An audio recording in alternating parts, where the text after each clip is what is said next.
triptófano hidroxilasa 2,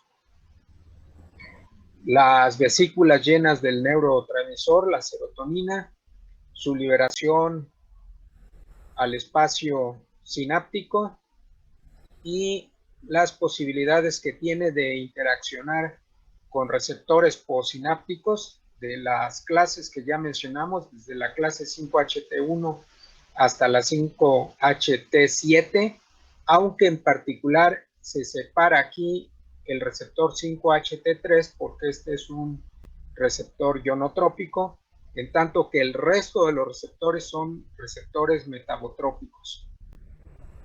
También puede interaccionar con autorreceptores que limitan su liberación y también a través de los mecanismos de recaptura puede pasar al líquido, al citosol, perdón, y aquí en el citosol puede encontrarse con la monoaminoxidasa y metabolizarse. Entonces, los sitios donde pueden actuar los fármacos serían en los receptores presinápticos, o mejor dicho, en los autorreceptores, que pueden ser de naturaleza 5HT1A, 5HT1B. En el transportador pueden actuar también a nivel de la monoaminoxidasa, o bien en calidad de agonistas en cualquiera de todos estos receptores. De los receptores metabotrópicos, en particular, los efectores son, dicho de modo general, como ya lo revisaron, la adenilato ciclasa, la fosfolipasa C, la fosfolipasa A2. La activación de todos estos sistemas transduccionales, incluyendo el receptor 5HT3, eventualmente podría llevar a la activación de segundos mensajeros, de enzimas, que al final, de manera muy importante, puede llevar a la producción de estos factores neurotróficos, uno el CREB y otro el factor neurotrófico derivado del cerebro, que como ya lo hemos bosquejado, estos factores neurotróficos son muy importantes para apoyar el desarrollo de la neurogénesis. ¿Cómo están organizadas las neuronas, los circuitos monoaminérgicos de los que hemos estado hablando? Bueno, miren, estos circuitos están ubicados en paralelo, más o menos de la siguiente manera. Esta es una neurona serotonérgica, este es su soma. Los somas ya lo hemos dicho, lo repetimos, los somas de las neuronas serotonérgicas están en los núcleos de Raphe, y aquí en particular el que nos interesa es el núcleo de Raphe dorsal. O sea que cuando vemos este soma está en el núcleo de Raphe dorsal, y los axones, las prolongaciones de este soma, van hacia la corteza frontal, en particular la corteza prefrontal.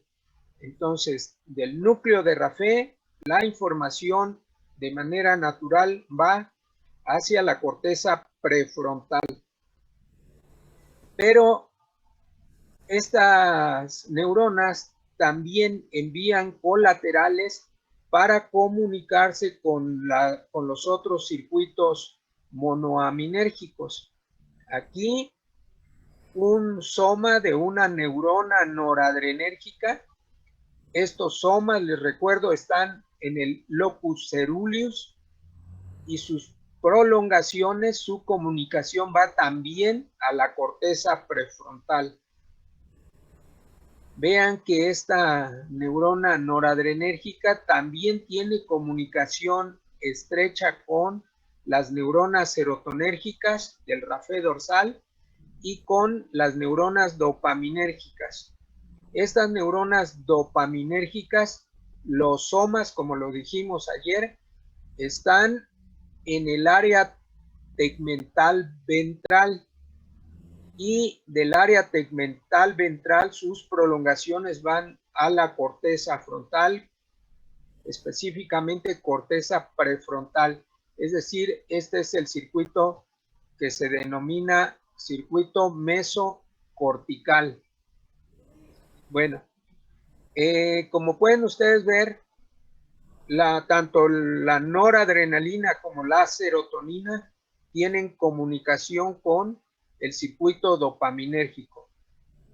Si vemos las prolongaciones de estas neuronas serotonérgicas, vean que emiten prolongaciones que van y se comunican con una interneurona que es GABAérgica, y esta neurona GABAérgica está inervando al soma de la neurona serotonérgica. Así que cuando esta neurona serotonérgica descarga, no solo envía información a la corteza prefrontal, sino que se retroalimenta a través de esta interneurona GABAérgica, y a través de este mecanismo puede autocontrolarse. Es decir, la frecuencia de disparo de esta neurona va a depender de las influencias que le lleguen a través de otros circuitos como el noradrenérgico, pero también asimismo tiene un circuito de retroalimentación negativa a través de neuronas GABAérgicas. Vean, muy importante, que los receptores aquí en esta neurona GABAérgica son de naturaleza 5HT2C.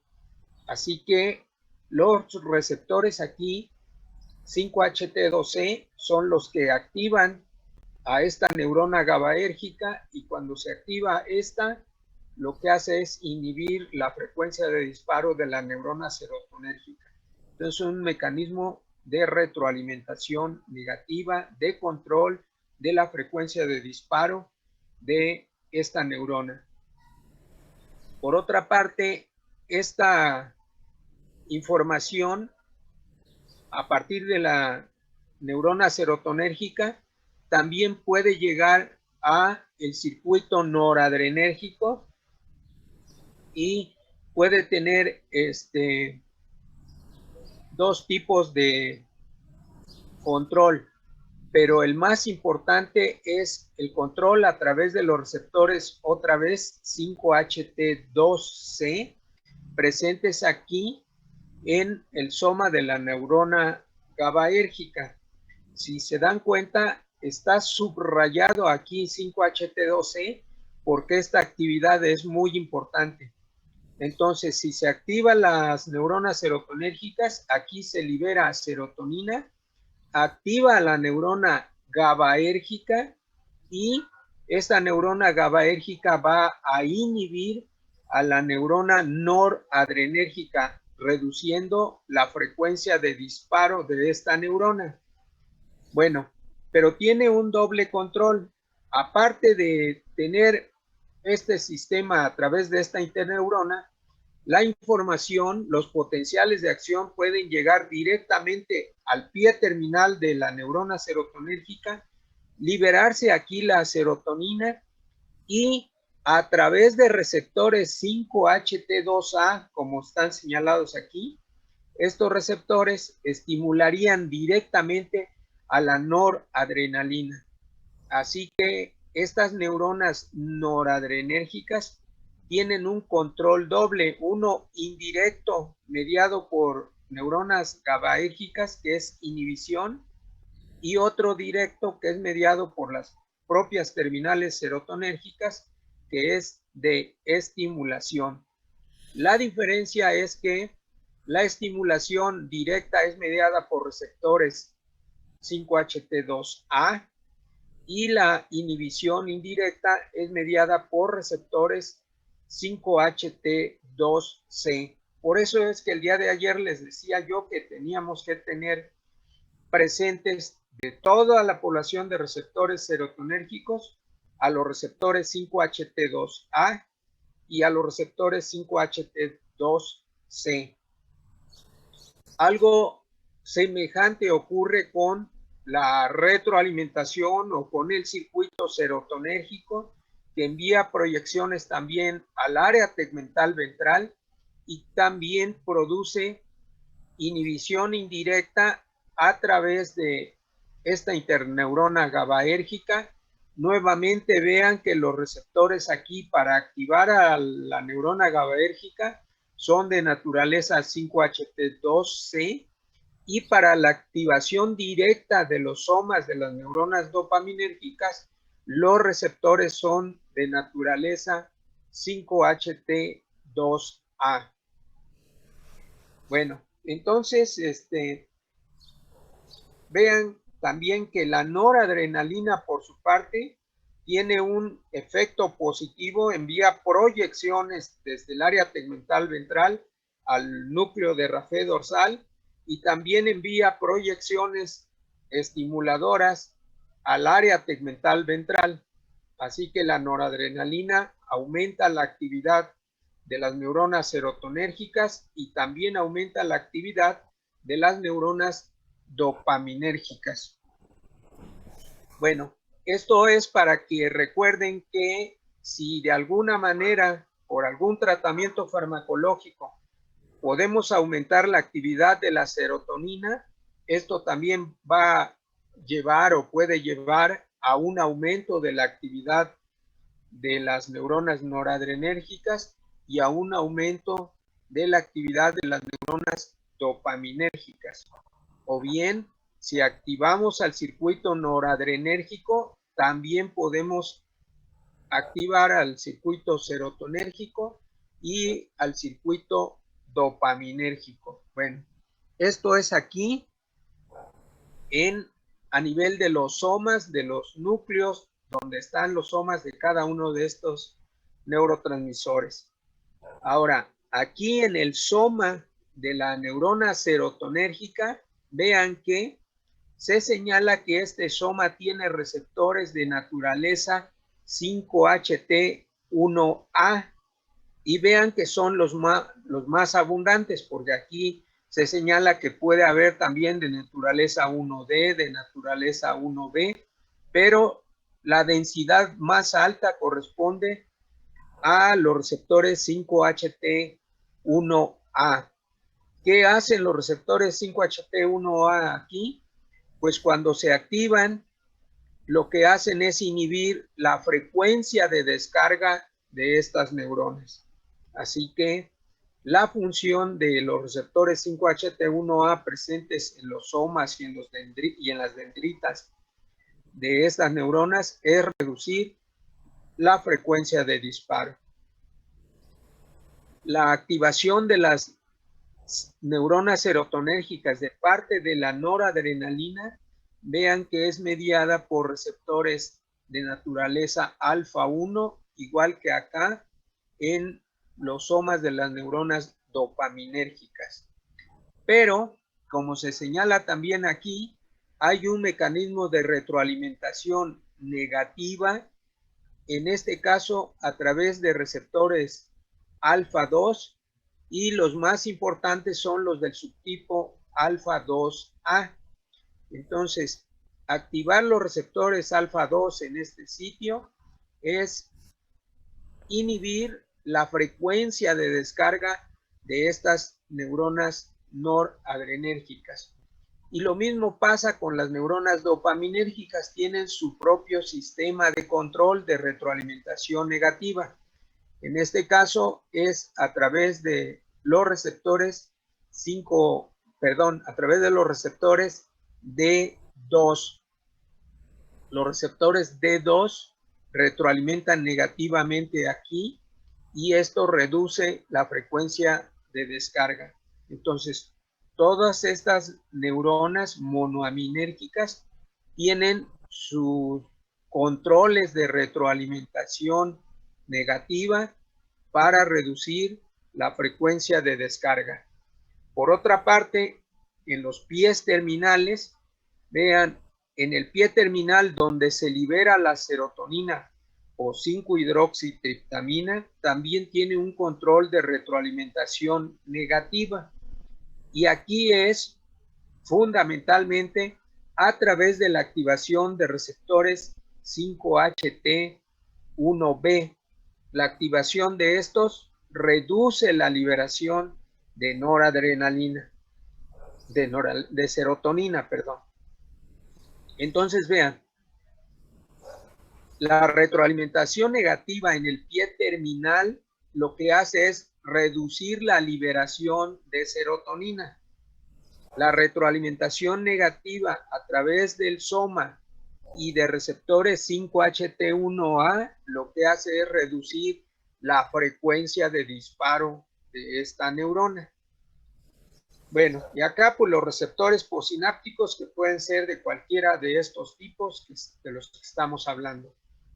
Respecto de las neuronas noradrenérgicas, también tienen sus controles de retroalimentación negativa a través de receptores alfa 2, de retroalimentación positiva a través de receptores beta, la liberación de la noradrenalina implicaría que aquí en la corteza puede activar tanto a receptores alfa como a receptores beta. Y vean que también aquí emite prolongaciones para tener control sobre la liberación de serotonina y sobre la liberación de dopamina. Y aquí, en el caso de la dopamina, el control es doble.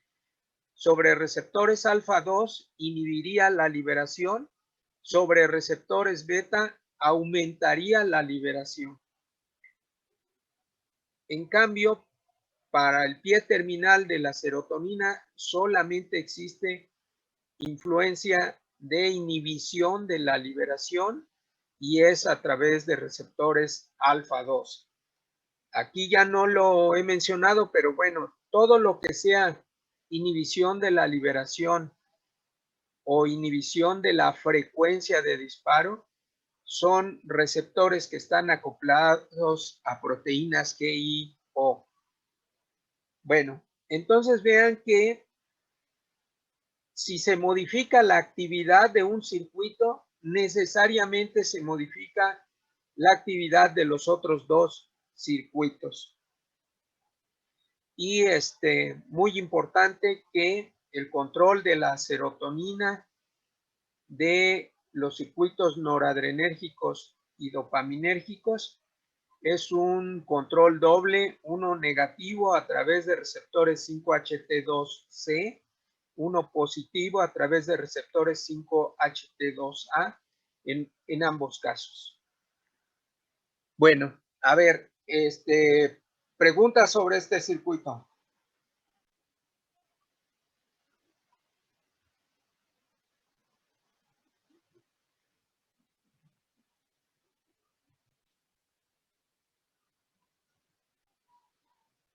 No, maestro. Bueno, entonces quedó cristalino. Avanzamos. ¿Cuáles son los fármacos que se emplean para el tratamiento de la depresión? Bueno, ya vamos en la tercera generación de fármacos antidepresores. La primera inició con los denominados antidepresores tricíclicos. Se llamaron así en función de su estructura química. Fueron de la primera generación. También hubo inhibidores de la monoamino oxidasa. En realidad, el primer agente antidepresor fue un inhibidor de la monoamino oxidasa. Ejemplos de estos, de los antidepresores tricíclicos, la amitriptilina, y ejemplos de inhibidores de la monoamino oxidasa, la iproniazida. Este inhibidor de la monoamino oxidasa, en realidad, este compuesto se había sintetizado como un agente antituberculoso, o sea, contra el Mycobacterium tuberculosis. Y se comenzó a utilizar en los tuberculosos allá al inicio de la década de los 50, y los médicos observaron que los pacientes aunque no se les aliviara la tuberculosis, sí se les mejoraba mucho el estado de ánimo. Entonces se investigó qué podía estar haciendo la iproniazida y encontraron que su mecanismo es que inhibe a la monoamino oxidasa y a partir de ahí se desarrolló toda una serie de compuestos que constituyeron la primera generación de fármacos antidepresores. Estos compuestos de primera generación resultaron que producían efectos colaterales muy importantes, particularmente a través del sistema nervioso autónomo y a través de pues se observaban efectos cardiovasculares. Así que, debido a la producción de estos efectos adversos que podían llegar a ser bastante tóxicos e impedir el tratamiento en las personas o no era lo más adecuado, se siguieron investigando agentes antidepresores y así pasamos a la segunda generación. Bueno, pueden ver que todos estos se desarrollaron de manera más amplia entre los 60s y los 70s. Esto que inició con la iproniazida a principios de los 50, bueno, su pico de actividad importante fue en los 60s y los 70s. Luego, entre los 80s y los 90s, se desarrollaron los inhibidores selectivos de la recaptura de serotonina, cuyo prototipo es la fluoxetina, y también se desarrollaron los inhibidores de la recaptura de noradrenalina y serotonina, es lo que se conocen como inhibidores del transporte mixtos, y cuyo representante es la venlafaxina. Estos compuestos ya no producen los efectos cardiovasculares que producían los antidepresores de primera generación, pero tienen sus propios efectos colaterales. Uno de los más sobresalientes es la disfunción sexual, el insomnio, náuseas y otros que vamos a ver más adelante. Bueno, después de estos compuestos, en la actualidad, como pueden ver aquí ya no tienen décadas, pero pronto dirán en la década de los 10 al menos, se están desarrollando los fármacos que constituyen la tercera generación y se les llama agentes multiblanco. Es decir, porque estos agentes o la mayoría de ellos no solo tienen un mecanismo de acción, sino que pueden tener al menos dos mecanismos de acción diferentes que son importantes para el tratamiento de la depresión. Y como se señala aquí, hasta ahora tienen una mejor tolerancia en cuanto a los efectos adversos. Es decir, se los toleran mejor los pacientes que los toman porque no producen tantos efectos adversos como si los producen los anteriores. Bueno, el resultado hasta este punto es que estos compuestos reducen los síntomas residuales, reducen las recaídas, reducen la resistencia al tratamiento farmacológico de los pacientes.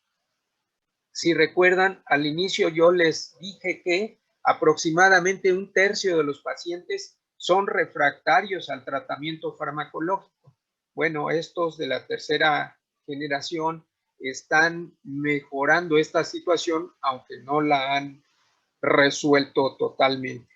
Pero bueno, hacia allá va la tendencia. Todos tienen actividad antidepresora, desde los de la primera generación.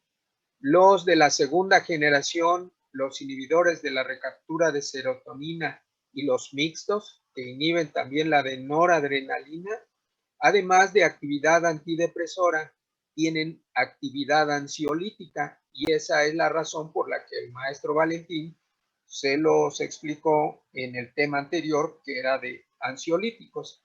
Y estos además pueden tener otras acciones, además de actividad antidepresora y también actividad ansiolítica. Bueno, ¿alguna pregunta? Avanzamos. Uno de los problemas que se presentan con los fármacos antidepresores es lo que se llama el retraso en la eficacia, y que ya el maestro Valentín se los mencionó. Estos compuestos, en el mejor de los casos, comienza a observarse su eficacia en una semana, pero en el mejor de los casos. Lo más frecuente es que requieren 2 semanas y en algunos pacientes hasta 3 o 4 semanas para que se comiencen a observar los efectos benéficos del tratamiento. Entonces, este fenómeno, que es muy claro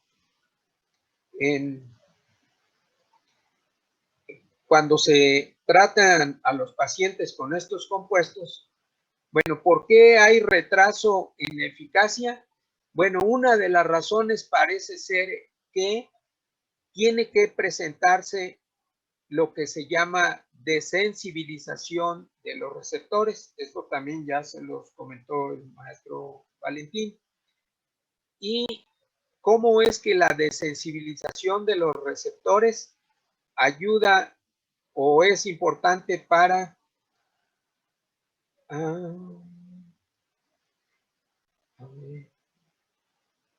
no, es que necesito activar esto.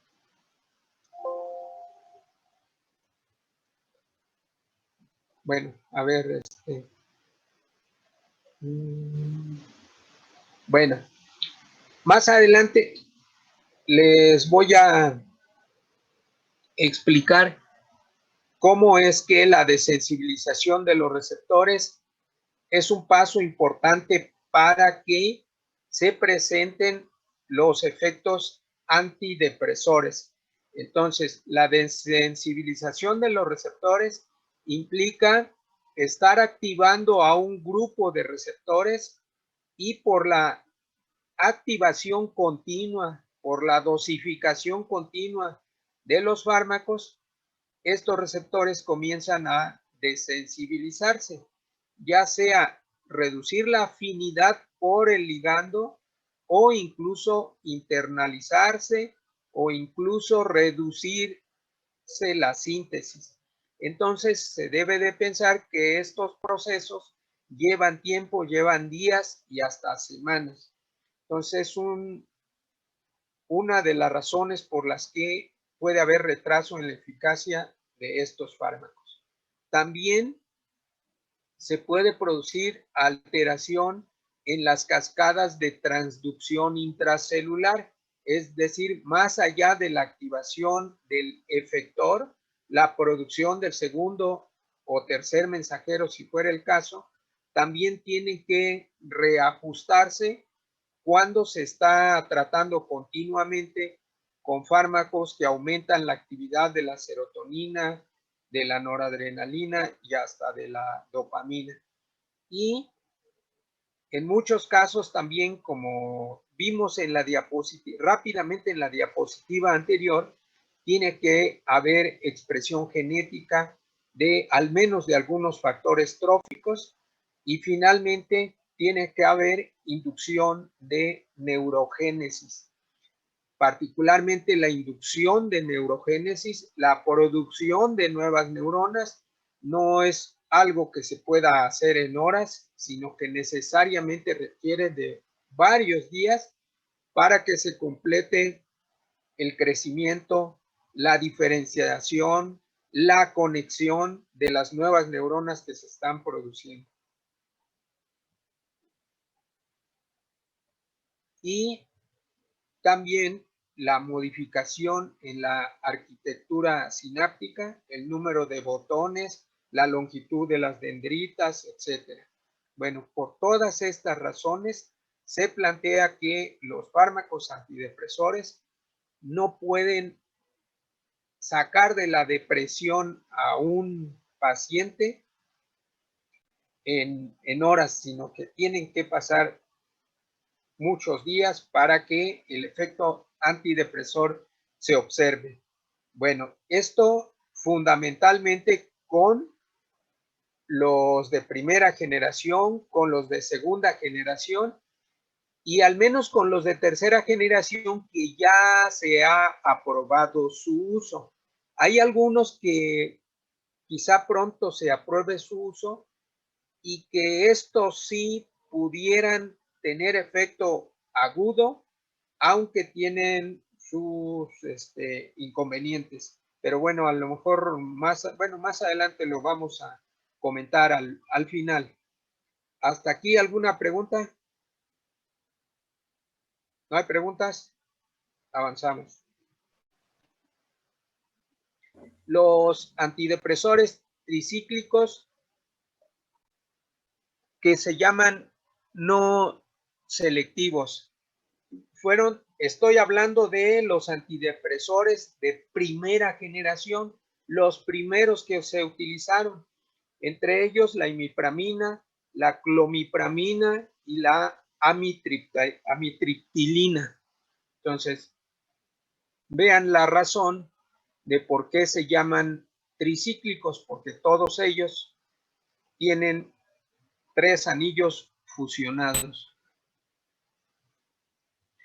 Entonces recuerden, imipramina, clomipramina y amitriptilina.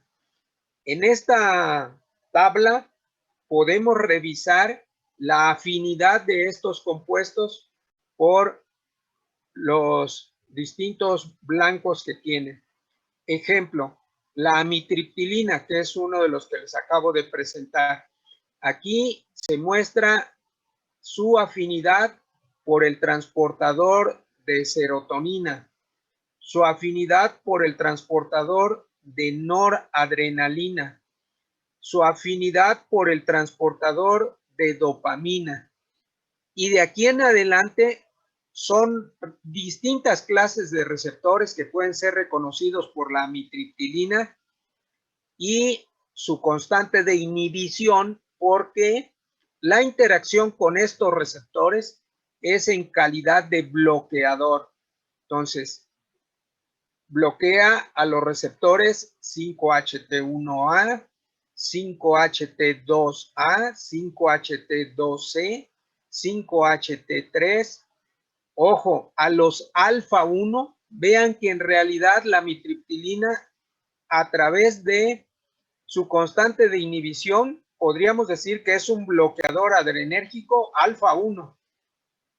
Tiene más afinidad incluso que por el transportador de serotonina y de noradrenalina. También tiene cierta capacidad de bloqueo de los receptores alfa 2, muy alta capacidad de bloqueo de los receptores muscarínicos. Vean, es un agente antimuscarínico también y sobre todo un agente antihistamínico. Vean que bloquea a los receptores H1. La afinidad más alta de la amitriptilina es por los receptores H1, también por los receptores muscarínicos, por los receptores alfa 1, un poco y también importante por los receptores 5HT2C, 5HT2A y por los transportadores. Esta es la razón por la que los de primera generación, aunque sí podían ayudarle a un paciente en su estado de depresión, también le producen o tienen la capacidad de producir muchos efectos colaterales. Este mecanismo, la inhibición del transportador de serotonina y de noradrenalina, producirían los efectos benéficos. la capacidad de bloquear a los receptores 5-HT2C. ¿Se acuerdan que les hice énfasis en los 5-HT2C? Porque estos, a través de estos receptores, se inhibe de manera indirecta a todas las monoaminas, a la serotonina, a la noradrenalina y a la dopamina. Entonces, es muy importante que se aprecia que un fármaco tenga capacidad de bloqueo de los 5-HT2C. No obstante, como pueden ustedes ver, también bloquea los 5-HT2A, que son estimulantes de las neuronas monoaminérgicas. Entonces aquí el balance entre bloquear unos y otros, en el mejor de los casos, sería empate y a través de estos mecanismos no perjudicaría ni favorecería, pero el bloqueo de los receptores alfa 1, particularmente de los periféricos, esto implica que este es un fármaco que potencialmente puede inducir hipotensión arterial, particularmente hipotensión ortostática, puede producir por el bloqueo de los receptores muscarínicos boca seca, bradicardia, constipación, todo lo que se bloquea al bloquear la actividad de la acetilcolina en las terminales parasimpáticas y simpáticas, como las de las glándulas sudoríparas, que son colinérgicas. Y por el bloqueo de los receptores H1, un efecto colateral muy importante es que producen sedación. En algunos pacientes que su depresión puede cursar con cierta agitación, podría ser de beneficio el hecho de que induzca sedación, pero si el paciente tiene que trabajar, pues no es bueno que ande dormido a otro día.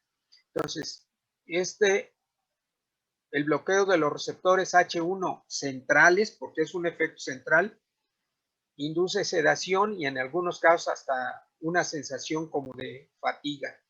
Bueno, entonces dijimos que estos eran antidepresores no selectivos en cuanto a su mecanismo de acción de inhibición del transportador, inhiben al transportador de serotonina y también inhiben al transportador de noradrenalina. El otro que les mencioné fue la clomipramina. Vean que la clomipramina tiene más tendencia a bloquear al transportador de serotonina que al de noradrenalina, pero también lo bloquea. Y más o menos pasa lo mismo con el resto de los receptores. También tiene capacidad de bloqueo de los receptores 5-HT2A, 5-HT2C. También es bloqueador alfa 1, aunque menos que la amitriptilina. También es un bloqueador muscarínico, menos que la amitriptilina. Y también bloquea los receptores histamínicos H1. Así que tiene en general un perfil de efectos colaterales parecido al de la amitriptilina, aunque quizá con menor intensidad en el caso de la clomipramina. El otro es la imipramina. Vean que también no es selectivo porque bloquea tanto al transportador de serotonina como al transportador de noradrenalina. Y esta sí, la imipramina, tiene baja actividad de bloqueo o más baja que los anteriores de los receptores 5-HT2, aunque vean, sigue teniendo un fuerte componente de inhibición de los receptores H1, de los muscarínicos también, de los alfa 1. Así que como grupo todos estos compuestos tienen actividad antiadrenérgica, antimuscarínica y antihistamínica. Bueno, pero les reitero, sus efectos antidepresores se deben a que inhiben al transportador de serotonina e inhiben también al transportador de noradrenalina. ¿Alguna pregunta?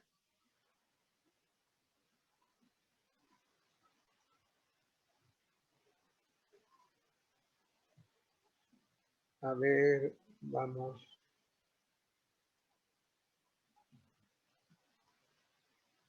Aquí, vean, en esta terminal serotonérgica, aquí es donde se libera la serotonina, aquí se libera la noradrenalina y acá se libera la dopamina. Entonces, esta inhibición del transporte del que acabamos de hablar de serotonina se lleva a cabo aquí, se inhibe la recaptura de la serotonina, por lo tanto, la serotonina va a permanecer más tiempo aquí y en mayor concentración. Lo mismo va a ocurrir cuando se dé un inhibidor del transportador de noradrenalina. La noradrenalina se va a liberar aquí, pero no se va a recapturar de regreso.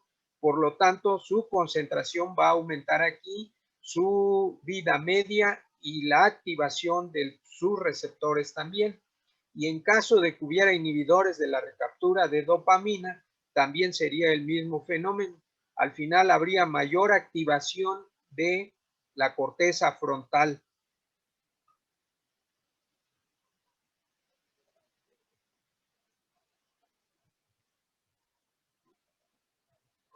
Entonces, si no tienen preguntas, avanzamos. Bueno, en resumen, lo que ya les expliqué, inhiben la recaptura en las estructuras corticolímbicas, esto es lo que les acabo de decir en el esquema anterior, de serotonina, de noradrenalina y de modo indirecto también aumentarían la actividad de las neuronas dopaminérgicas por la relación que hay entre las noradrenérgicas y las dopaminérgicas e incluso de las serotonérgicas y las dopaminérgicas. Bueno, para eso les presenté ese esquema, para que vean que si modificamos a un circuito, indirectamente modificamos a los demás circuitos.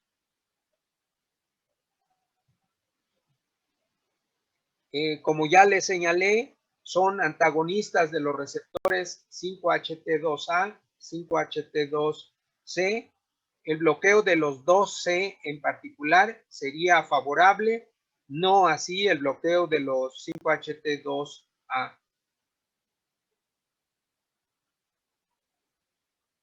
Los efectos adversos también se los comenté anteriormente, sedación y fatiga por el bloqueo de los, de los receptores H1 de la histamina. Los efectos anticolinérgicos, los más notables, la sequedad de boca. Recuerden que las glándulas salivales son las estructuras más sensibles al bloqueo muscarínico.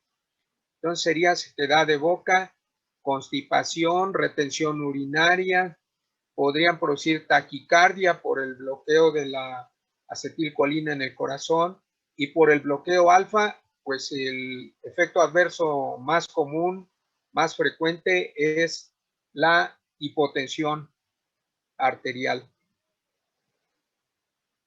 ¿Alguna pregunta?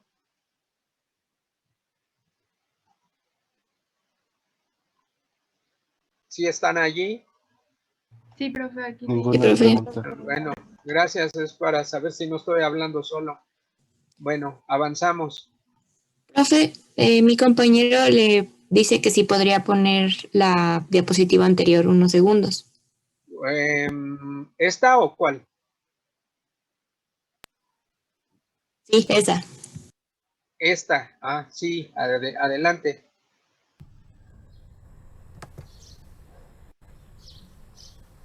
Ustedes me dicen. Ya, profe, gracias. De nada.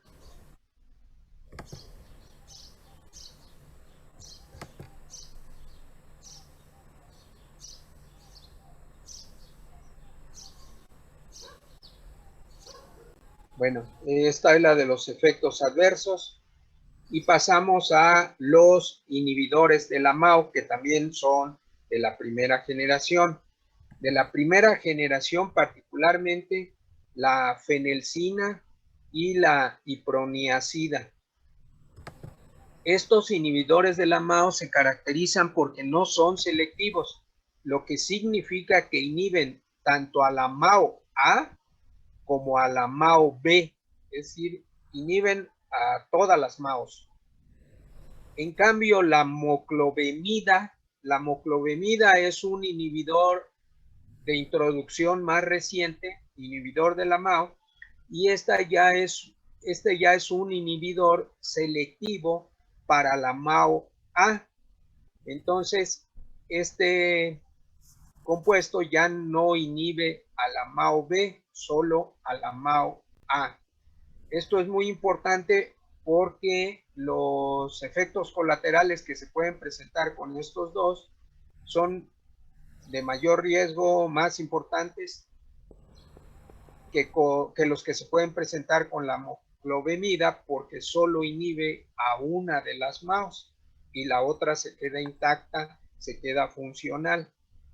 Aparte de su, bueno, estos compuestos se emplean como un recurso alterno cuando los otros tratamientos antidepresores no han dado resultado. Ya ven que les hemos dicho, les insisto, 1/3 de los pacientes pueden ser refractarios al tratamiento farmacológico. Bueno, pues si no han respondido a otros tratamientos, pues se intenta el tratamiento también con un inhibidor de la MAO.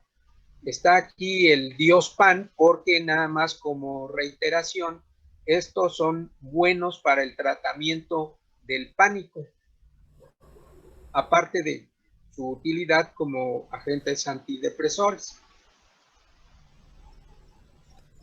Aquí tenemos una terminal monoaminérgica. Esto es válido para la serotonina, para la noradrenalina, para la dopamina. Se libera cualquiera de estas monoaminas, tienen su actividad sobre una serie de receptores postsinápticos. Ya saben que los mecanismos de recaptura recuperan a la monoamina hacia el citosol, y aquí en el citosol es donde la monoamina oxidasa puede inactivar a estas 3 monoaminas, según sea el caso. Bueno, este es el funcionamiento normal. Cuando se inhibe a la monoamina oxidasa, se entiende que si se está quitando la actividad biotransformante de esta enzima, entonces la monoamina que se recupera aquí va a estar en más alta concentración, las vesículas se podrían llenar más o incluso más rápidamente, y cuando un potencial de acción indujera la exocitosis, pues la cantidad de monoamina aquí en este sitio sináptico pues va a ser más alta y va a haber una mayor estimulación de los receptores postsinápticos. Como se señala aquí, esto sería el efecto agudo de inhibir a la monoamina oxidasa. Entonces, de manera aguda, de manera rápida, va a ocurrir este fenómeno.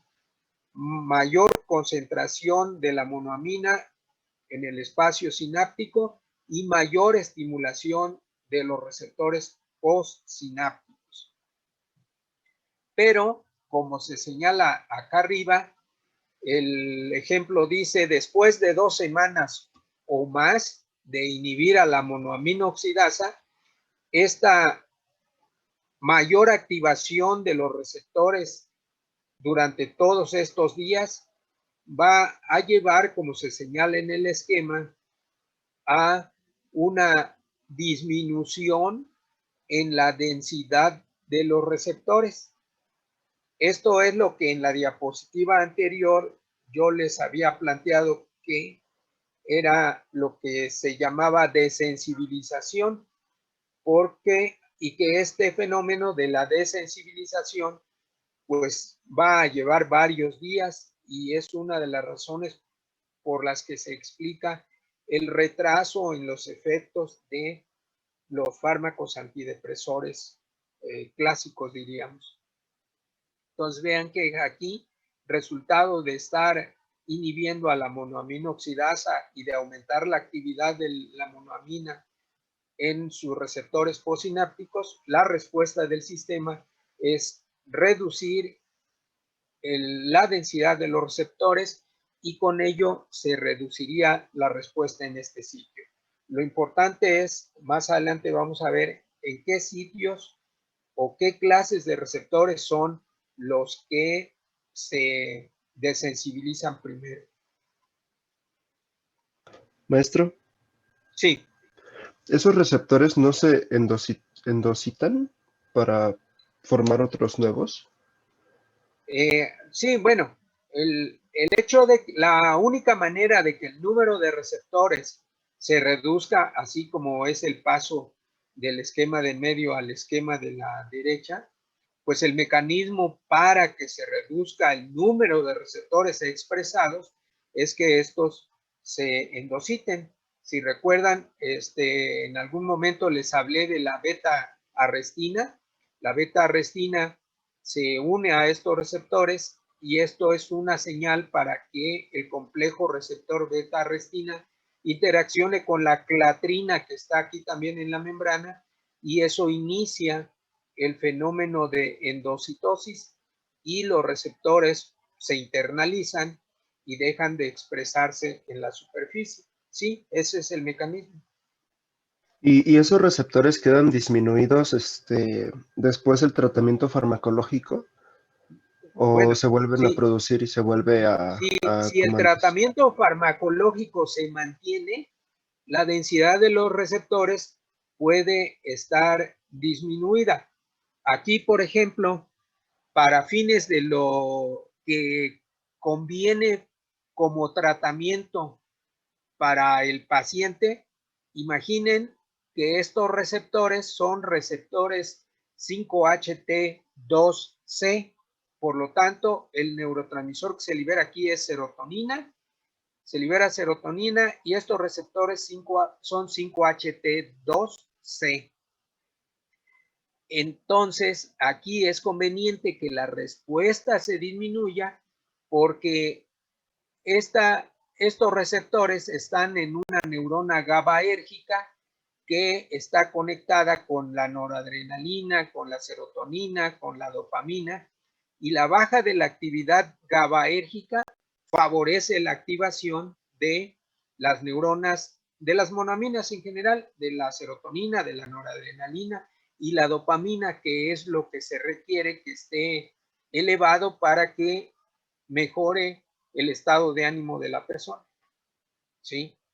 Bueno, aquí esto que planteamos como una desensibilización, una reducción en los receptores, no ocurre parejo para todos los receptores. Hay algunos que son más proclives a desensibilizarse y otros que aunque se les esté estimulando, no se desensibilizan. Me explico.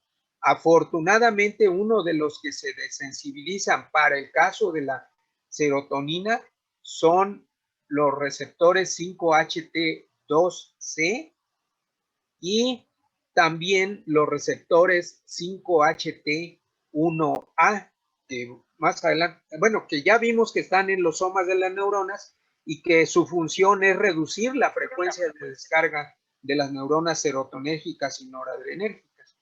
Entonces, este fenómeno no es parejo, es un fenómeno, podríamos decir, selectivo. Algunos receptores se desensibilizan, pero no todas las clases de receptores.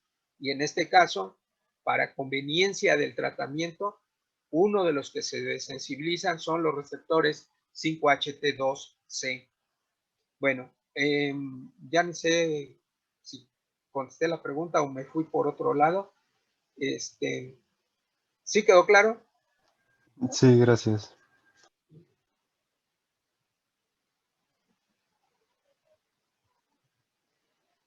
Bueno, el resultado entonces de inhibir a la monoamino oxidasa, particularmente ahora se sabe la A, aumentan la actividad de las vías dopaminérgicas mesolímbicas. Vean aquí, se desensibilizan los receptores alfa 2. Si recuerdan, los receptores alfa 2 son los que en el pie terminal inhiben la liberación y en el soma reducen la frecuencia de descarga. Entonces, es muy importante que estos receptores alfa 2 se desensibilicen, porque de esta manera se aumentaría la liberación de la monoamina en el pie terminal y también se aumentaría la frecuencia de descarga de estas monoaminas. Esto en cuanto al sistema noradrenérgico. En cuanto al sistema serotonérgico, pues ya les había hablado de los 5-HT1A y seguro de los 5-HT2C. Se tiene duda si también los 5-HT1B se desensibilizan, por eso está entre comillas. Y también, bueno, otra monoamina que puede ser metabolizada por la MAO es la tiramina. Recuerdo que ya les mencioné que la tiramina es lo que está dentro de lo que se llaman microneurotransmisores, porque funciona como neurotransmisor, pero a concentraciones mucho más bajas que los neurotransmisores clásicos. Y entonces, la tiramina se sabe que también es una amina importante que influye en el estado de ánimo. Así que probablemente el hecho de que inhiba a la tiramina también sea importante para que el paciente recupere su estado de ánimo. Bueno, le pasé sin preguntar, pero ya saben que me pueden interrumpir cuando quieran. Los efectos adversos son varios los que se presentan con estos inhibidores de la monoamina oxidasa. Cambios en la presión sanguínea. ¿Por qué? Porque periféricamente, en todas las terminales simpáticas donde se libera noradrenalina o dopamina, si en esas terminales se inhibe a la monoamina oxidasa, entonces va a favorecer también la actividad de la noradrenalina y dopamina en la periferia, a nivel simpático postganglionar. Y esto, pues ustedes ya saben, ya revisamos que la noradrenalina pues es el neurotransmisor más importante para mantener la presión arterial. Por eso es que habría cambios en este sistema. Por activación del locus coeruleus podría producirse insomnio. También tienen influencia en los mecanismos de regulación de la ingestión de alimento y puede haber ganancia de peso, aumento de la ingestión de alimento y también de la ganancia de peso. Pueden presentarse interacciones farmacológicas si al paciente se le administran fármacos adrenérgicos. Por ejemplo, si a un paciente recibe fenilefrina, la fenilefrina también es metabolizada por la MAO, entonces como está inhibida, potencialmente las acciones de la fenilefrina serían mucho más intensas. Entonces a esto se refiere con la interacción con fármacos adrenérgicos. Producen lo que se llaman clásicamente los efectos tiramínicos. Esto es particularmente importante con los inhibidores no selectivos de la MAO, es decir, los que inhiben a ambos subtipos, a ambas isoformas. Porque la MAO es muy importante, como se los dije, en la mucosa intestinal y en el hígado para evitar que las aminas que se producen en el tracto digestivo se absorban e ingresen al organismo, a la circulación general. Particularmente las bacterias están produciendo continuamente tiramina a partir de la tirosina que ingerimos. Normalmente esta tirosina no ingresa al organismo porque la MAO A, la MAO B, presentes en la mucosa intestinal y en el hígado, evitan que pase o que ingrese a la circulación. Pero si el paciente está bajo tratamiento con inhibidores de la MAO no selectivos, pues entonces la tiramina puede ingresar poco a poco al organismo, actuar como un neurotransmisor falso porque se llega a almacenar en las vesículas que deben tener noradrenalina, y esto puede en un efecto crónico producir hipotensión. Y si de pronto el paciente ingiere cantidades altas de tiramina, entonces se puede producir una crisis hipertensiva. Entonces, a esto se refiere con los efectos tiramínicos. Y estos compuestos se ha observado que no solo inhiben selectiva o específicamente a la MAO, sino que también pueden inhibir a otras enzimas que en el hígado participan en el metabolismo de diferentes fármacos. Entonces, se debe tener cuidado con este tipo de compuestos. Y también es una de las razones porque no son de amplio uso. ¿Queda claro? Sí, profe. Bueno, entonces avanzamos. Ahora pasamos a los de segunda generación y que se llaman inhibidores selectivos de la recaptura de serotonina. El prototipo es la fluoxetina, fue el primero que se introdujo en el mercado y después ya se desarrollaron un buen número de inhibidores de la recaptura de serotonina. La paroxetina, la sertralina, el citalopram, por citar solamente a 4. Pero bueno, el más importante, porque fue el primero que se introdujo, la fluoxetina, y es la que más se ha estudiado hasta la fecha. Vean fluoxetina aquí en el renglón de la fluoxetina, su constante de inhibición 8.1 para el transportador de serotonina. Vean que es muy baja para el transportador de noradrenalina y de dopamina, que prácticamente no bloquea tampoco a los receptores 5-HT1A. Ligero bloqueo de los receptores 5-HT2A y 5-HT2E. Y de ahí en adelante no bloquea ya a ninguno de los receptores que sí bloqueaban los primeros, la amitriptilina, la clomipramina, la imipramina. Entonces, en relación con la primera generación de antidepresores, pues fue un gran avance la introducción de la fluoxetina. ¿Cuál otra? De los que estaban en la diapositiva, la paroxetina, la sertralina,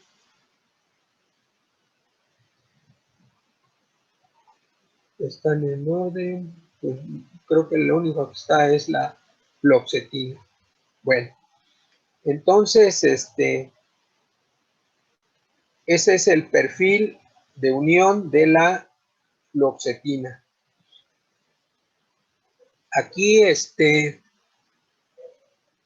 nuevamente se presentan los efectos agudos de un inhibidor del transportador.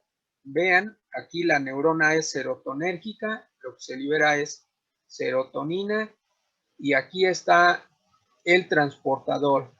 Entonces, cuando este transportador se bloquea, la concentración de serotonina y su vida media aquí en la hendidura sináptica aumenta y hay estimulación de los receptores postsinápticos. Pero también hay activación de los receptores presinápticos. De los receptores presinápticos, si es el pie terminal, estos receptores presinápticos son de naturaleza 5-HT1B. Bueno, entonces la serotonina, al estar en mayor concentración, también puede activar a estos receptores y estos inhibir la liberación, y lo cual representa un mecanismo de control.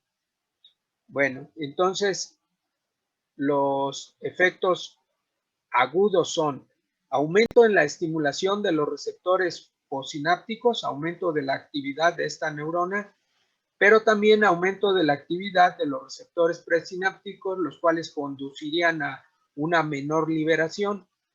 Bueno, con el paso del tiempo, aquí se señala, al igual que en la diapositiva anterior, los efectos crónicos, o sea, 2, 3, 4 semanas.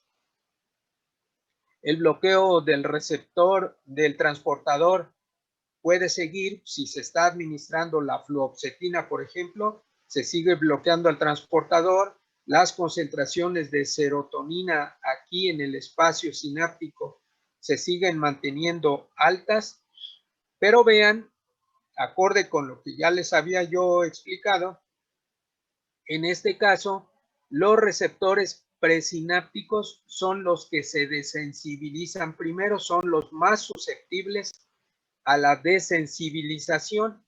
Entonces, estos receptores que si es un pie terminal son de naturaleza 5-HT1B, al desensibilizarse reducirían el efecto de inhibición de la liberación y se liberaría mayor cantidad de serotonina y el sistema, en el caso de esta neurona postsináptica, pues se estimularía más. Entonces, por eso aquí se señala que la serotonina produciría efectos postsinápticos más intensos, debido a que los primeros receptores que se desensibilizan pueden ser los presinápticos de naturaleza 5-HT1B, aunque en el soma sí es seguro que se desensibilicen los receptores 5-HT1A. ¿Alguna pregunta?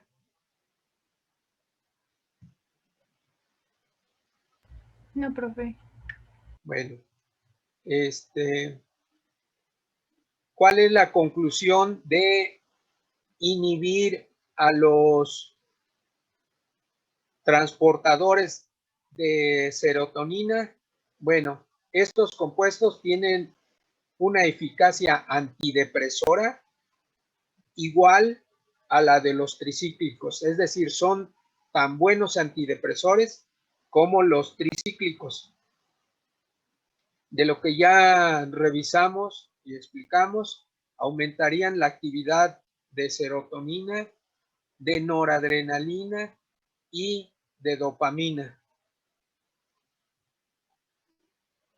Bueno, ya vimos que andan así entre que sí y que no en cuanto al bloqueo de los receptores 5-HT2A, 5-HT2C. No se puede decir que sea un mecanismo importante porque no es alta su afinidad por los receptores, pero tampoco se puede decir que nada importa porque sí lo reconocen con cierto nivel de afinidad. Y muy importante, se induce la desensibilización de los receptores 5-HT2C, lo cual es muy importante.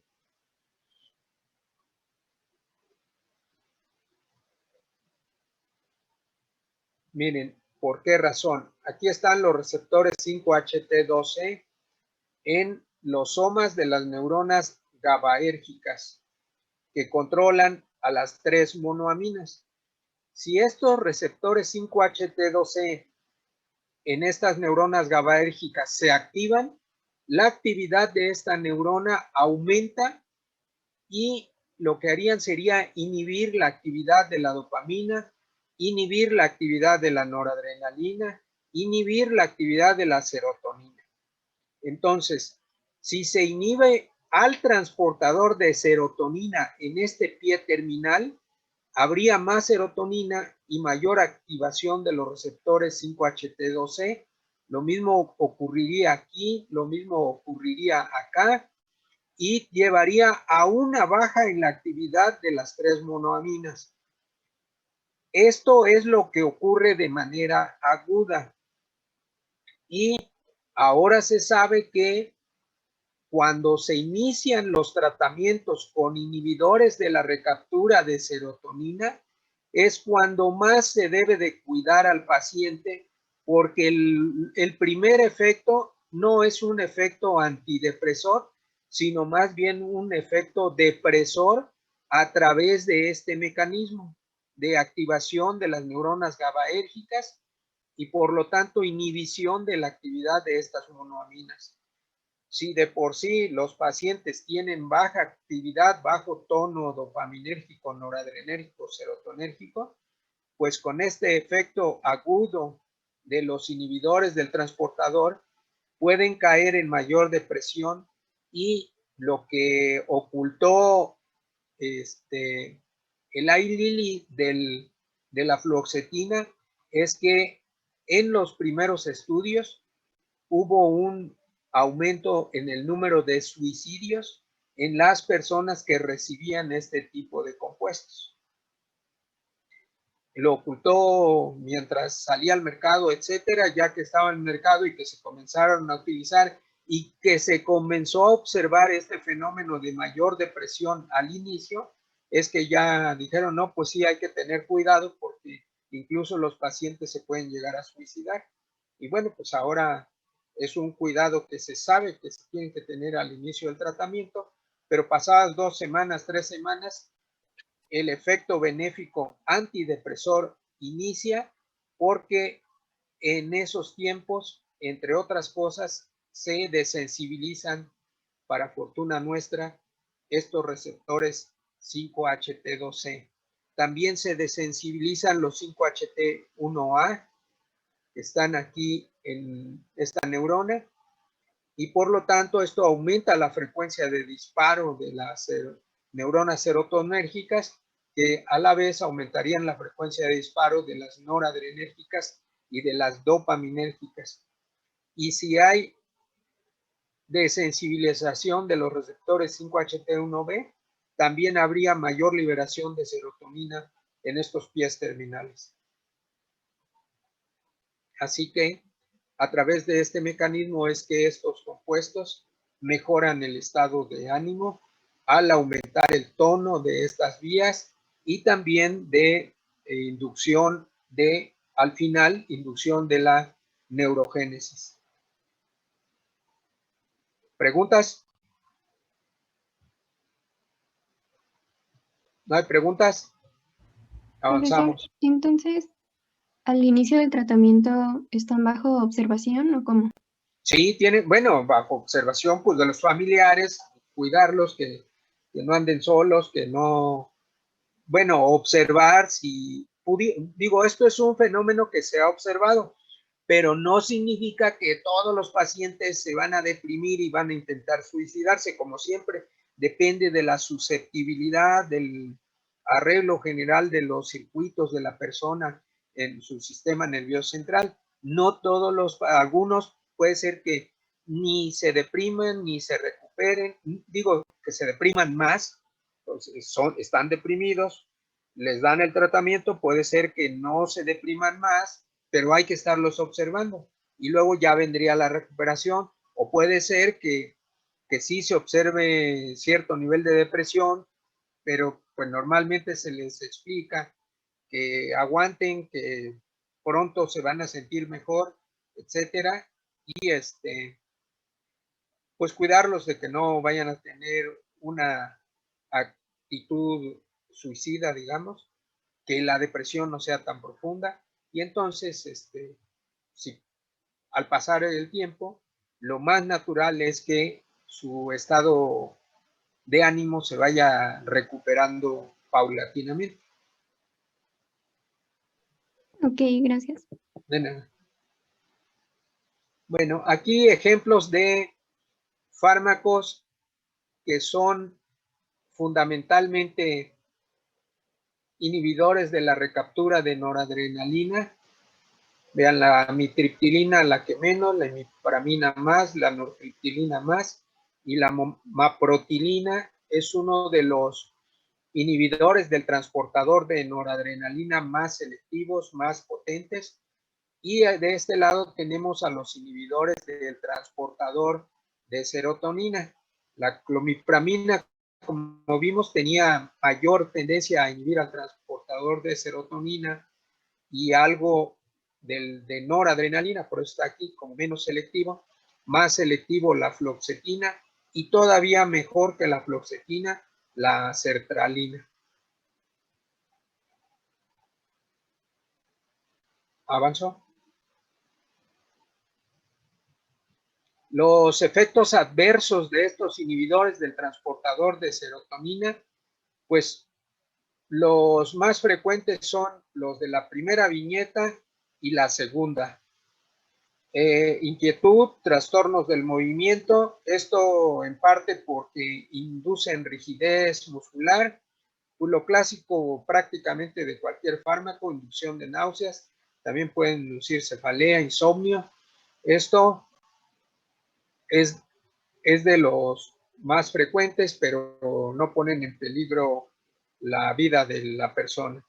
La disfunción sexual sí es un problema que puede tener como consecuencia que el paciente ya no quiera seguir tomando el tratamiento, pero bueno, pues si esto bueno, otra vez, no en todos los pacientes, no en todos con la misma intensidad, etcétera, y puede ser tolerable o no, dependiendo de la persona, porque disminuyen el deseo sexual, disminuyen la libido, la excitación, la eyaculación, y pues esto puede ser un serio problema en algunas personas. Y algo más grave, pero menos frecuente, es lo que se llama síndrome serotonérgico. Son efectos intensos a nivel del sistema nervioso central y que incluso, digamos que a consecuencia de la rigidez muscular más intensa, pues se puede producir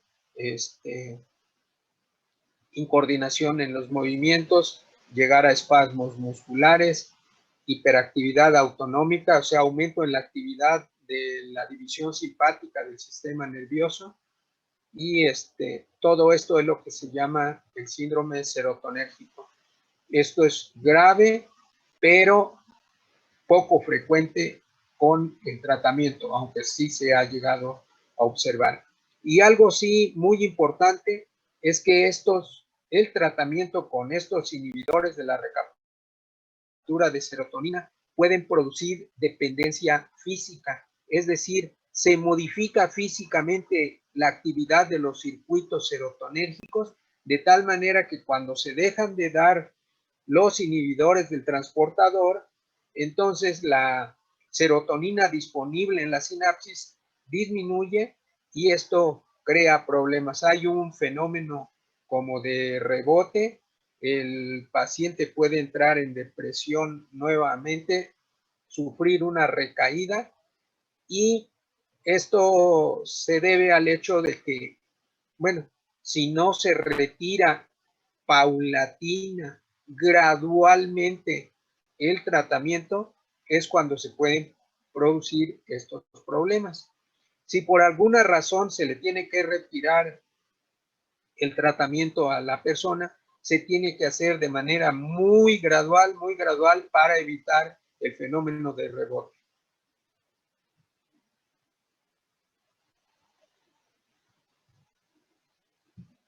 Ahora, los inhibidores de la recaptura de noradrenalina. Los más utilizados son la desciframina, que ya la mencionamos en la gráfica anterior, la nortriptilina y la reboxetina. Bueno, estos son los fármacos con mayor selectividad para la inhibición de la recaptura de noradrenalina. Como pueden ustedes ver, los dos primeros son, en cuanto a estructura química, son tricíclicos también. Bueno,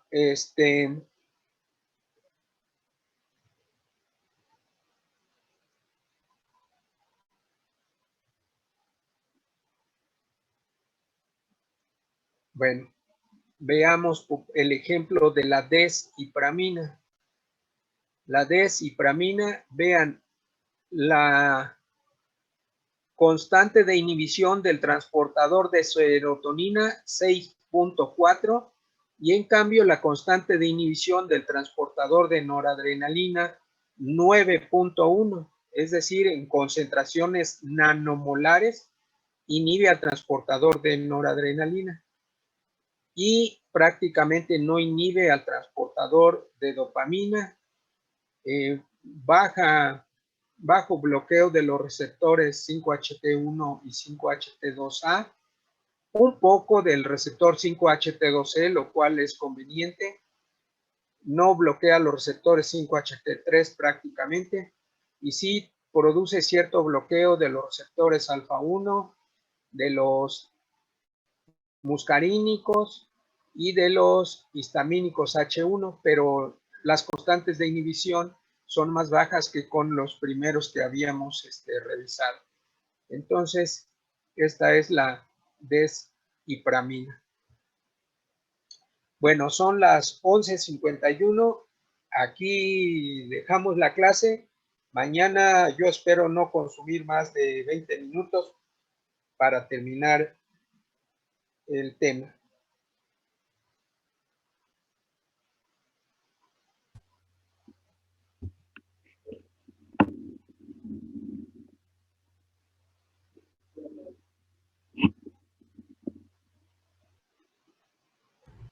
Profe, ¿podría pasarnos su correo, por favor?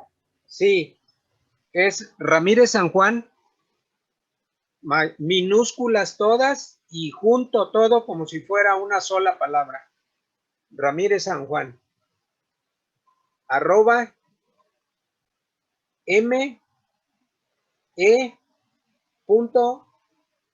me.com, o sea, me.com, @me.com. Gracias. De nada.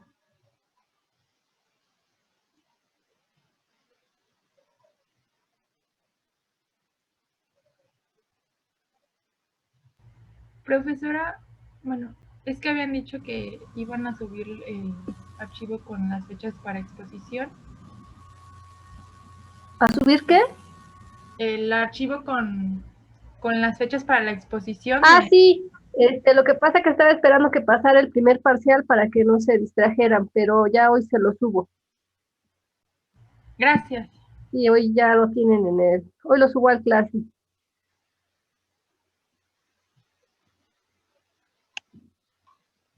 ¿Algo más? ¿Dudas, preguntas? Si no, continuamos mañana.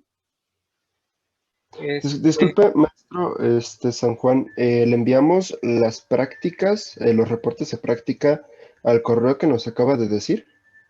A ver, ya recibí algunas prácticas de algunos equipos. El día de ayer recibí 3 prácticas de 3 equipos. Hoy en la mañana me parece que un equipo más, y al parecer solo hacen falta que envíen los reportes 2 equipos.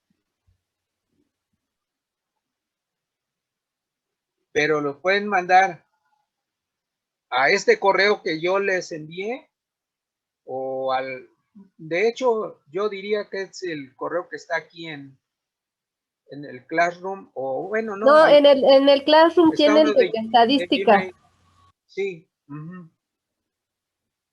Sí, está bien, no importa cuál lo manden, yo O podemos hacer un apartado en Classroom, profe, donde le suban las prácticas y usted las puede ver ahí y descargarlas desde ahí.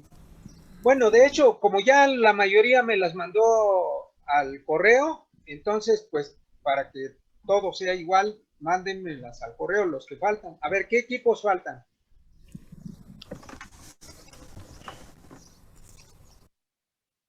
Sí, no lo estoy apurando, tienen hasta las 11:59. ¿Sí?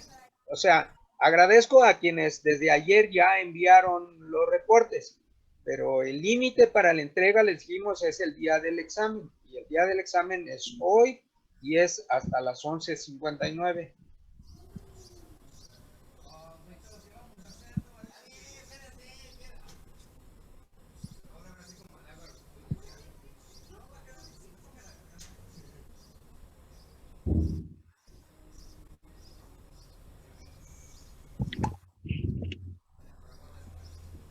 Bueno, nos vemos mañana, chicos.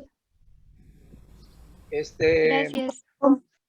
Gracias, hasta luego, buen día. Profe, yo le había dicho de lo de la Profe, calificación. ¿puedo hablar con usted ahorita que se vayan mis compañeros, por favor? ¿Quién eres? José Manuel Cerón. Ajá, bueno, también.